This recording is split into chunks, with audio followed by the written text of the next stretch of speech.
Don't make a girl a promise if you know you can't keep it. Halo the Master Chief Collection is an infamous example of one of Microsoft's blunders this console generation. What should have been an easy win as a celebration of their biggest franchise went sour after massive launch issues that plagued everything from multiplayer to the campaigns. Patches fixed the large problems, but the Master Chief Collection was never fully fixed to a level that both the fans and 343 themselves were happy with. So it's kind of insane that now, almost 4 years later, 343 is returning to deliver a massive update this summer, promising an overhaul to the matchmaking and visual changes. So to understand why this is such a big deal, we need to look back at just how much of a mess the Master Chief Collection was at launch and how 343 plans to fix it. Back at E3 2014, 343 announced Halo the Master Chief Collection. It would port over Halo 1, 2, 3, and 4 to the Xbox One and get them running at 1080p 60 frames a second.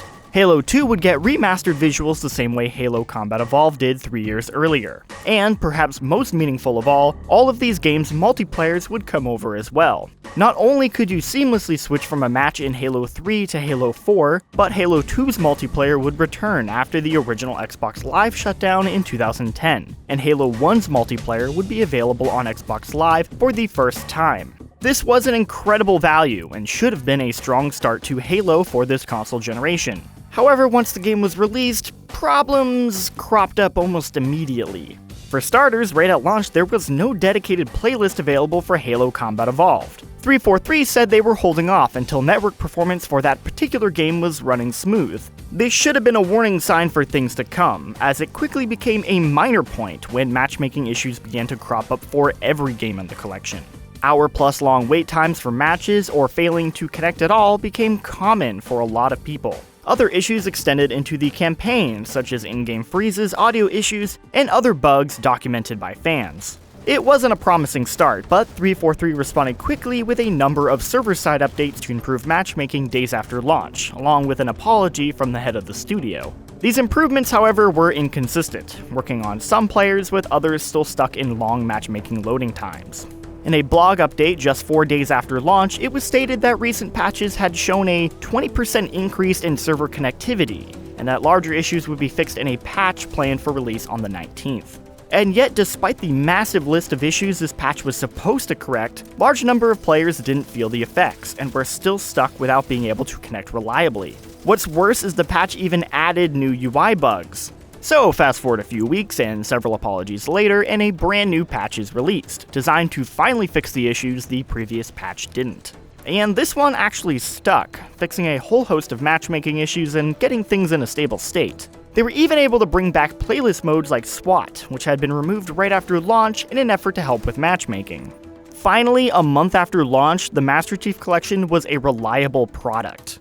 Not perfect, mind you. There were still a whole host of issues, and patches were regularly pushed out all the way up until April 2015. But despite all these improvements, that broken first month severely hurt the Master Chief Collection's reputation. Many left before the game was fixed into a playable state, and even after it was playable, the damage was already done. In an effort to make it up to the fans, 343 added for free both Halo 4's Spartan Ops mode and the entire campaign of Halo 3 ODST, the latter of which was never originally planned for the collection, but was high on the list of what fans wanted and made a very good "we're sorry" gift. Eventually, things calmed down with the Master Chief Collection, and once Halo 5's release began to ramp up, the updates slowed down and eventually stopped. The Master Chief Collection became a painful mark on 343's history, with Frank O'Connor calling it a black eye for the studio. 343 promised every future Halo game would have a beta and more extensive testing to make sure this never happened again. There's no real way of knowing what the population of the collection was like in the years since. There are those hardcore fans that stuck with it and played regularly, and you have the occasional fan that would pop in for a match every once in a while. Playlists ended up feeling a little sparse and unreliable though. You had a much better chance of getting into a match in Team Slayer than you did on just the Halo 1 playlist, where there were kinda like the same 10 people over and over again. But while the game has been largely fixed and in good shape for years, there are still lingering issues. Back in January of 2017, community manager Brian Jared said on Reddit that conversations were still being had at the studio about the possibility of future updates. That opportunity came in the form of the launch of the Xbox One X, Microsoft's updated console that supports 4K. In October of 2017, 3 years after the game's release, 343 announced the Master Chief Collection would be getting an Xbox One X enhanced update. It was when we look at Xbox One X, it's an opportunity to take our current gen portfolio and enhance it across to give a better play experience that looks better on everything we're doing. And Master Chief Collection should definitely be part of that. So this is the time that we're going to crack it open, move it over to the latest game operating system, which has amazing improvements to matchmaking, which we'll benefit from. And now's the right time, and we're pretty excited that we're going to move the whole portfolio forward.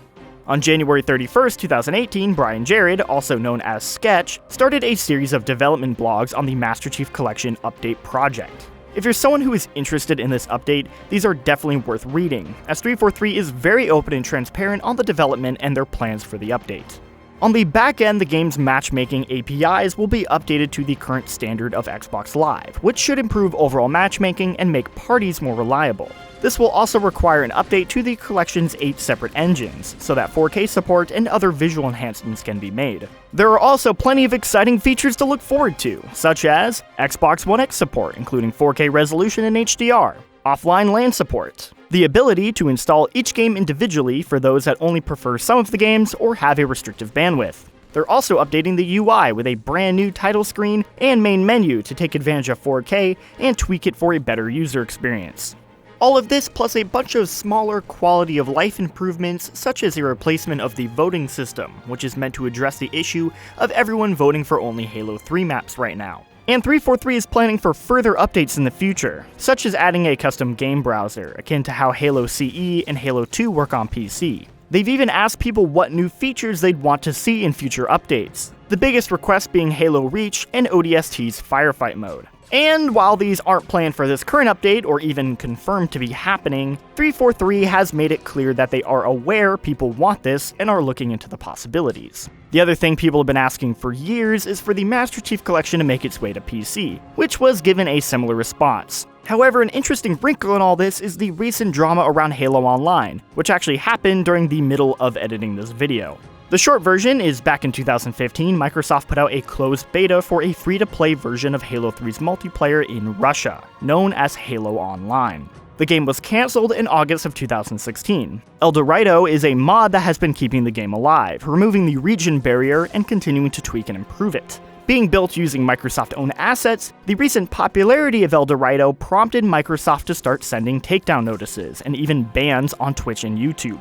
Obviously, this didn't go over well with the community, and it's clear from the popularity and outcry over El Dorado, along with official releases like Halo 5 Forge, showing that there is a large audience that wants Halo for the PC. In 343's official response, they said, "One thing remains clear, the community really wants more Halo on PC.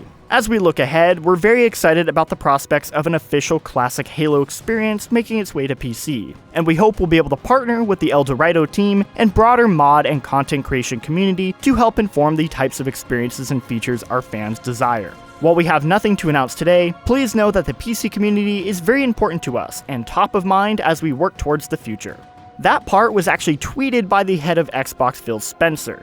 So all of this points to an in-the-works project to bring classic Halo to PC. Whether this means bringing the Master Chief Collection to PC or something else entirely is pure speculation, but the timing of all this, plus the summer release date for the Master Chief Collection update, makes it hard to not put 2 and 2 together.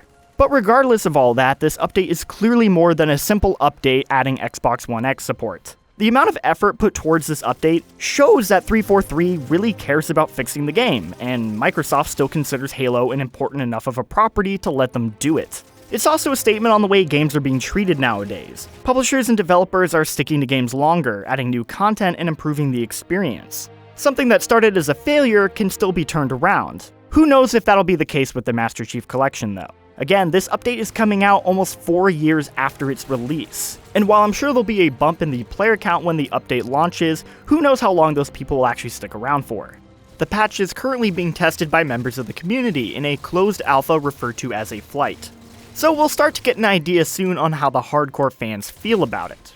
30,000 people signed up for the flight program, which compared to a lot of the big games nowadays, shows how small Halo's community has gotten. You also have to start to wonder how the eventual Halo 6 will play into all this. With the Master Chief Collection, Halo 5, plus Halo 6, the Halo community will be stretched pretty thin. You have to wonder, even with all this effort, if it's really gonna do much for the Master Chief Collection. Halo as a whole is in a really weird place right now, and it's hard to say for certain what the future of the series will be. But I have to commend 343 for being persistent in fixing their mistakes, and being open and transparent with their community. They're on the right path, and maybe, just maybe, 343 and Microsoft can turn one of their biggest blunders this generation into a success. But we won't find out until the update releases later this summer. Don't make a girl a promise if you know you can't keep it.